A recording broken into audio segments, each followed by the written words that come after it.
Sri Krishna Parabrahmane Namaha. Vasudeva Sutam Devam Kamsa Chanuramardanam Devaki Paramanandam Krishnam Vande Jagadgurum. Welcome back. We have been studying the first chapter, that is Arjuna Vishada Yoga. In the earlier episode, we have covered up to 33 verses. Now from 34 verse we will continue. Proceeding through this lecture, I want to quote Swami Vivekananda's saying on Bhagavad Gita. He says the Gita is like a bouquet of beautiful flowers of spiritual truths collected from the Upanishads. So that is the tribute Swami Vivekananda paid to Bhagavad Gita. I am very happy to associate myself in doing this noble task of rendering Bhagavad Gita in simple, understandable language for the beginners. Now the 34th verse. Acharya pitara putras tathaiva cha pitamaha matula svasula pautraha syala sambandhinas tatha. So Arjuna, after looking at the Kauravas army, and in that army he found his grandfather Bhishma Pitamaha, Dronacharya, all his relatives there with whom he has to fight. So he was in a dilemma. There was a breakdown in his psychological breakdown. Though he has come prepared for the war, after seeing them, he fell into delusion. And he was expressing his melancholic mood, his sorry state of affairs to Lord Krishna. Acharya pitara putras tathaiva cha pitamaha Matula Swasura Patra Syala Sambandhinas Tatha. So, brothers-in-law, fathers, sons, grandsons, all this with all these people we have to fight. And he continues his argument with Lord Krishna in the 35th sloka. Etanna hamtum ichchami gnatopi madhusudana api trailokya rajyasya heto kim nahi krute. Though they kill me, I do not want to kill them. Even for the sake of domination over the three worlds. So he is saying that he is not going to fight this battle. And in the 36th sloka, he continues, Nihatya dharta rashtraannaha ka pritisya janardana papameva shreyedasman hatvaitan atatayinaha.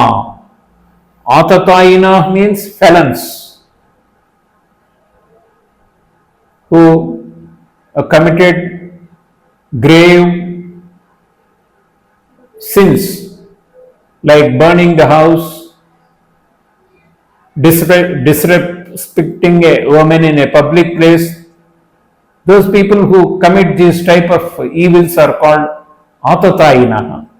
Even though they are atatayinas, who dhartarashtranaha, sons of Dhritarashtra, ka pritisya janardana, what pleasure we could attain by killing these sons of Dhritarashtra. On one side is accepting them as the felons who has committed great sins. At the same time, he is saying that what benefit we will derive, what pleasure we achieve by killing these people. And he further advances his argument saying, sin alone we will accrue.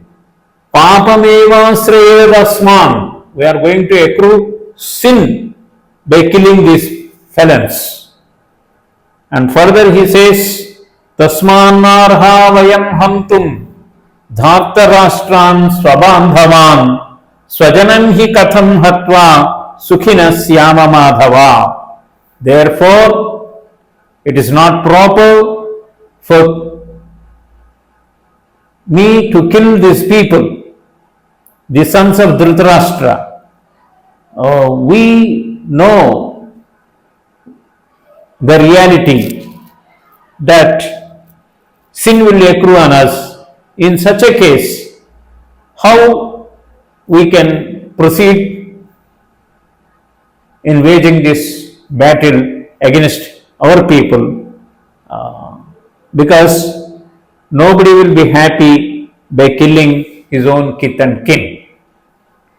Further he says, although these people whose hearts have been, who have been perverted by greed, whose minds are perverted by greed, why should not we, who clearly see the evil leading to the decay of the families, turn away from this battle?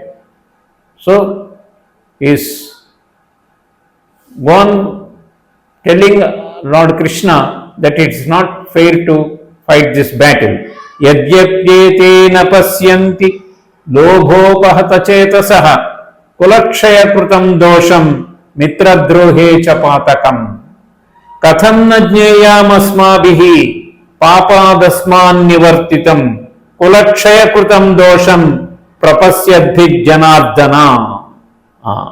It leads to the decay of the families. So let us turn away from this sin. He is saying, waging this righteous battle is a sin, he is saying. So he is in such a utter delusion, he is in a deep depression because he is seeing his own relations there, but he is not remembering the grave misdeeds they have committed towards their family.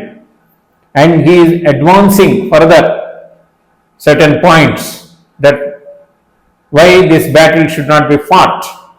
In the 40th verse he says, Kulakshaye pranasyanti kuladharma sanatanaha dharme nashte kulam krutsnam adharmobhi bhavatyuta.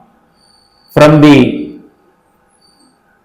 if the family is destroyed, kulakshaye pranasyanti, by waging this battle many people die, then the family structure will be disrupted. Totally families get destroyed. Then the traditional rights and duties also get destroyed. Adharmabhivat Krishna, adharmabhibhavat Krishna, pradushyanti kulastriyaha, strishu dushnasu varshneya, jayate varnasankaraha. When vice prevails, predominates, family becomes corrupt, he says. It results in intermingling of castes. He says, Strishu dushnasu varshneya jayate varnasankaraha. Then sankaro narakayaiva kulagnanam kulasyacha patanti pitaro hyesham lupta pindodaka kriyaha. If the family structure is ruined, what happens?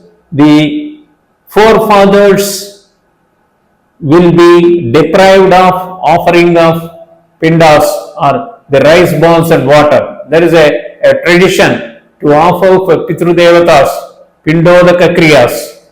That cannot be done because the family structure, the rites, the rituals, the traditions will be totally destroyed. So, doshai retaih kulagnanam varna sankarakarakaihi utsadyante jati dharmaha kuladharmascha sasvataha. Due to this, what happens? Intermingling of caste, the traditional duties will be destroyed. He says, Jati dharmaha, kula dharmaha, all will be destroyed. Then what happens? Utsanna kula dharmanam manushyanam janardana narake niyatam vaso bhavatyi anususruma. Anususruma. Anususruma means we have heard. We have heard that, O Janardana, living in hell becomes inevitable. Living in hell becomes inevitable for those whose family duties are destroyed. This we heard from our forefathers, from our elders. Utsanna kula dharmanam manushyanam janardana narake niyatam vaso bhavatyitya anususruma. Then he says, what a pity that we have resolved to commit this great sin by of waging this war. Aho bata mahat papam kartum yavasita vayam yadrajya sukulobhena hamtum swajanamujyataha. The Dhritarashtra's, the sons of Dhritarashtra are evil-minded. But we know the family traditions, we respect our culture. For us, by being eager to kill our kith and kin out of greed for the pleasure of kingdom, I think it is not worthwhile. So, yadimam apratikaram ashastram shastrapanayaha dhartarashtre rane hanyuhu tanme kshemataram bhavet. If in this battlefield the sons of Dhritarashtra armed with weapons kill me, who am not resistant, unarmed, that will be more beneficial to me. I want to stand unarmed, non-violent. Even the Dhritarashtra's sons kill me, I am prepared to offer my life. That is the point Arjuna is speaking to Lord Krishna. Means he has mentally resolved not to fight this war. So that is the mental state. This is the picture of Arjuna in the critical situation. He was depressed. He is in distress, deep distress. So Sanjaya Uvacha closes this chapter by saying, Eva muktva Arjuna sankhye rathopastha upavishat visrujya sasaram chapam soka samvigna manasaha. Soka samvigna manasaha. He was in deep agony, in a sorrowful state. Eva muktva, so saying, having said that, Arjuna Sankhye, in the battlefield, Rathopastha Upavishat, he sat in the chariot, Visrujya, casting away, throwing away his bow along with the arrows, Visrujya Sasaram Chapam, Soka Sambhigna Manasaha, full of grief. So, that is the picture of Arjuna in full delusion and in a melancholic mood. He was very sad. He doesn't want to fight the battle, though it is for a right cause. So there ends the Arjuna Vishada Yoga with the 47 slokas. In these 47 slokas, the arrangement of the battlefield, the conversation between Duryodhana and Dronacharya, and how Bhishma has overheard the conversation and tried to, boost up the morale. He has made a roar like a lion, then followed by the Pandava warriors and the list of the warriors from both the sides. All these things are in detail covered by Vedavyasa in this chapter. And Arjuna, along with is called as Kapidhvaja because Hanuman is there on his flank, and in a Swetair Hayair Yukte Mahati Syandane Sthito entered the battlefield, and Krishna's presence, Arjuna's presence in the middle of the battlefield, and Arjuna, by looking at his kith and kin, his grandfather, his teachers, all his close relatives, he was in a dilemma to fight or not to fight, to do or not to do this battle, because he was in a delusion. He has forgotten his responsibility and duty. So, in order to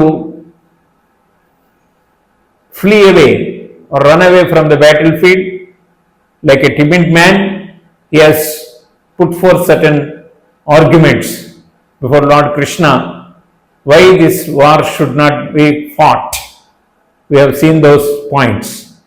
Now, the actual Gita teaching of Lord Krishna starts from Sankhya Yoga, the second chapter, which we will see in the next episode.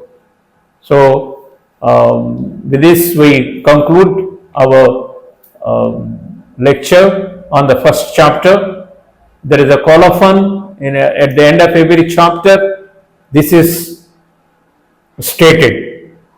Iti Srimad Bhagavad Gitasu Upanishatsu Brahma Vidyayam Yoga Shastre Sri Krishna Arjuna Samvade Arjuna Vishada Yogo Nama Prathamodhyayaha. This is a conversation between Lord Krishna and Arjuna, and it is also called as Brahma Vidya and also Yoga Shastra.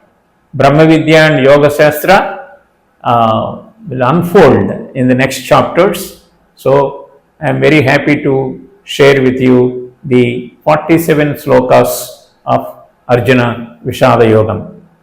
Yatra Yogeswara Krishno, Yatra Pardho Dhanurdhara, Tatra Srir Vijayo Bhutir Dhruva Nitir Matir Mama. In the next episode, we will start with the Sankhya Yoga.